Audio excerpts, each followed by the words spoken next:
Hey guys, welcome back to the shop. So I wanted to take a few minutes and talk about table saws, sleds, and jigs.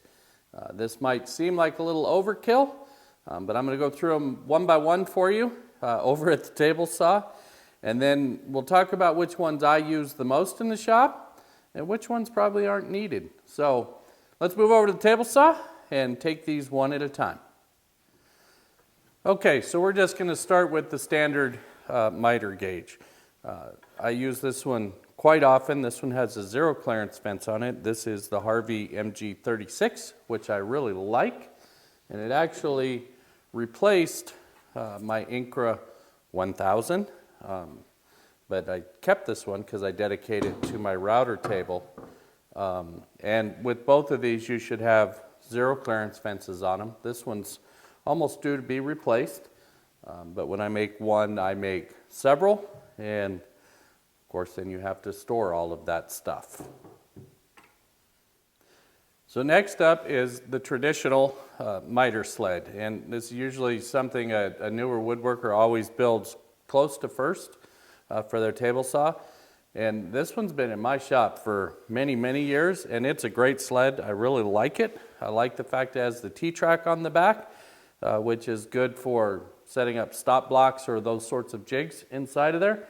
The downside to it is that I only get about 18 inches of total width inside this sled. But love this sled, and it's really come in handy a lot of times over the years. So the next most common sled, at least in my shop that I use a great deal, is this panel sled. I'd actually say I probably use this sled more than any other sled in the shop because it just comes right up to the blade. It's easy to see where to cut, and I'm only limited on the size of material by how far I can pull this back. So I can get a really wide panel into this one. I also have screw holes located for toggle clamps. If I really need to clamp something down on here, it's all set up and ready to go. And to be honest, I think maybe once or twice in all the time I've had this sled have I used these.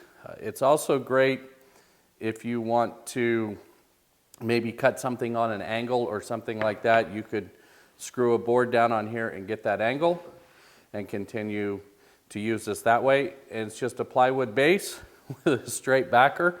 So, you know, you're not crying if you put some screw holes in it or something. The downside to this particular one is currently I have a wood runner in this, and I think you can hear that.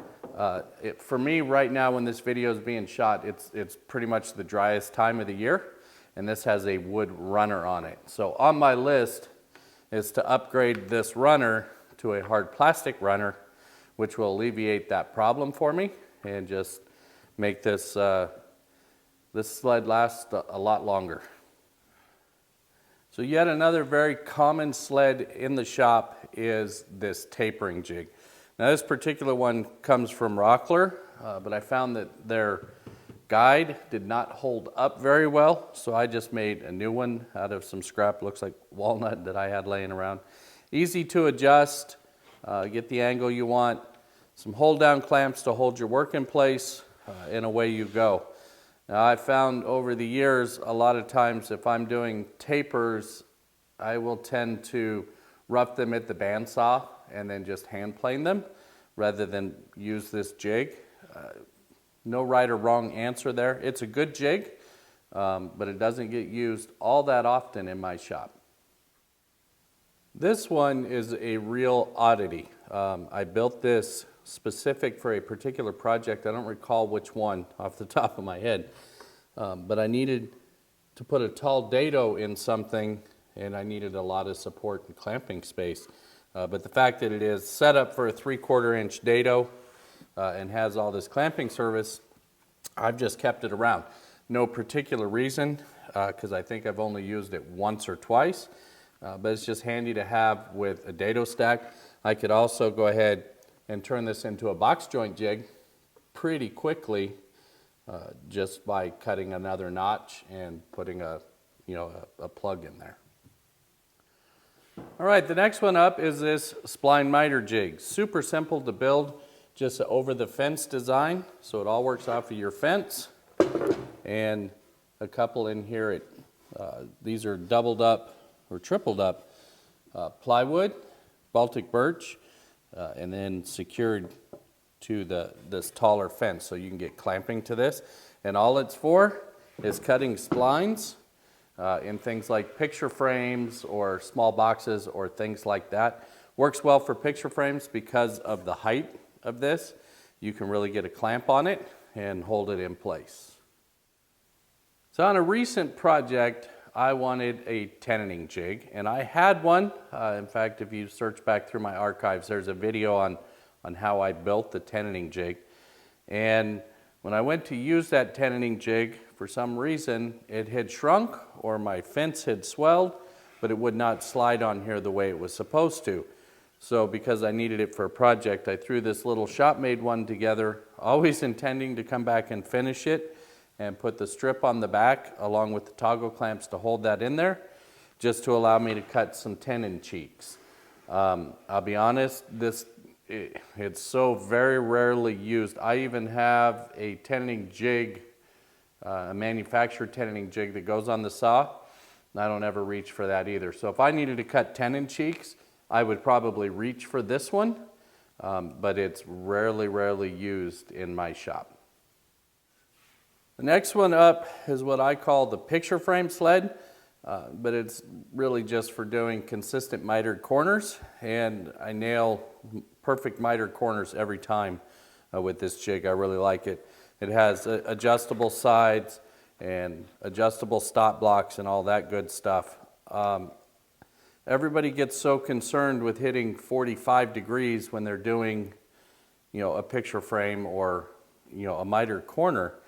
They lose track of the important part is 90. So, if this side is at 44 degrees and this side's at 46 degrees, that's okay. Your eyeball will never pick that up as long as you cut the opposing corner on the opposite side.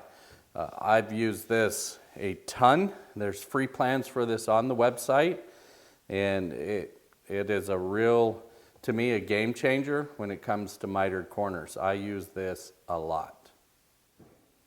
So the last one on my list in my shop is this small box miter sled. And again, there's plans on my website that you can build this, as well as all of the accessories that go with this one.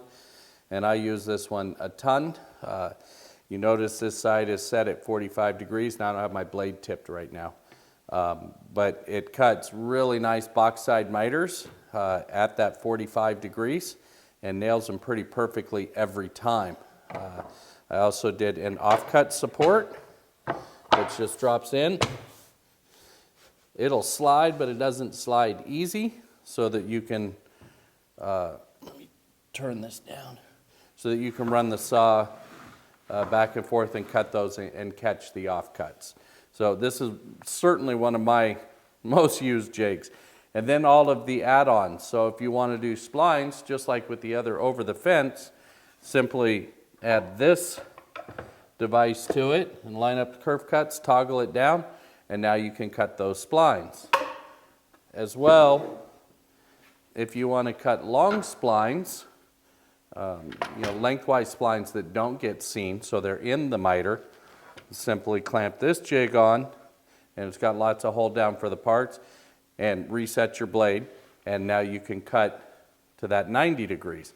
I should mention too, all of these cuts work off of this blade, and because my tracks on my table saw are equal distant, this whole jig can go on either side. If I can find it here.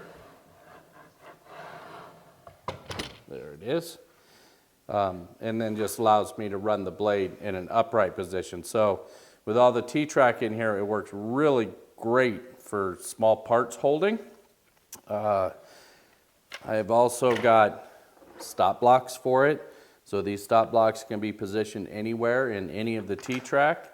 And I also made one, I had a table I was going to build that I was thinking about doing a segmented turning, so I created this small jig to go on this parts box which is at 22.5 degrees or an 8-segmented center, and it literally just clamps in there and allows you to cut those segments. And you can build these as many as you'd like, to do as many segments as you'd like, and they go right on this jig. So another really commonly used item in my shop goes with the table saw. Isn't necessarily a sled, well, it's not a sled at all, but it's a zero clearance fence. This allows me to raise the blade inside the wood, and it literally just clamps to my fence with some holes and these little rockler clamps. Now this one's due to be flattened again. I noticed it had a little warp in it when I put it on today. But this same zero clearance fence has been in my shop for a long time and has shown up in many, many videos. But this is certainly one of my favorites and one of my go-tos. So another item that I've added to this saw is the Woodpeckers Rip Flip. This hasn't worked itself into my flow yet, but I definitely see its potential, and it will at some point.